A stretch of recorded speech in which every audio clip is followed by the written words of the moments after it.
kakasiza nti egenda kusitula ng'ennaku z'omwezi 28 omwezi guno gwe tulimu boolekere mu ggwanga erya Cameroon gye bagenda okutandika okweteekerateekera empaka ez'abakuzannyira ewaka eza CHAN ng'ennaku z'omwezi 16 lwe zijja okuggibwako akawuba omwezi ogujja. Katugende tulabe n'enteekateeka ya ttiimu ya Uganda.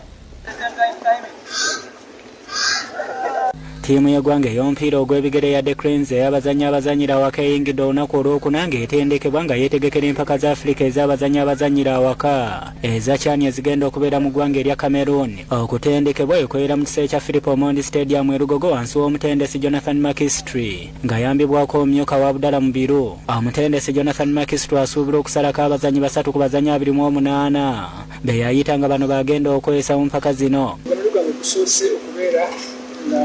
Among the players abali summoned for the CHAN preparations era nga nsaba katonda muli among the finalists mbere ku finalist ya banabeera nga batravanyira era nga tugenda kugezaako nnyo n'amaanyi okubeera nga ffe awamu ne technical team yaffe tugezaako okubeera nga tuzanya bulungi okubeera nga tuba mu group stages kubanga CHAN eziwere zonna zonna kibadde kuba mu group stages naye akulu twagala kubeera nga tusukkawa tulabewo okusobola okubeera nga tuyongeraddala oba oli awo n'okubeera nga tuwangula ekikopo. Tiimu ya kusitula ng'ennaku z'omwezi 28 omwezi guno okwolekera Cameroon awagenda okubeera empaka za CHAN okwetaba mu mpaka z'okwegezaamu ezituumiddwa Pre-CHAN mini tournament ezitandika ng'ennaku z'omwezi lumu omwezi ogujja mu mpaka za Afrika eza CHAN nga zeetabwamu bazannyi bazannyira wakaboka. Uganda eri mu kibinja ekyokusatu omuli Moroka bakiwangula omwaka ogwa 2018. Rwanda ne Togo. Uganda lyerimu ku mawanga 3 agakakiika mu mpaka zino emirundi 5 egy'omuddiringanwa ng'amawanga amalala kuliko DR Congo nga be bakasinga okuwangula ekikopo kino emirundi emingi nga giri 2 wamu ne Zimbabwe.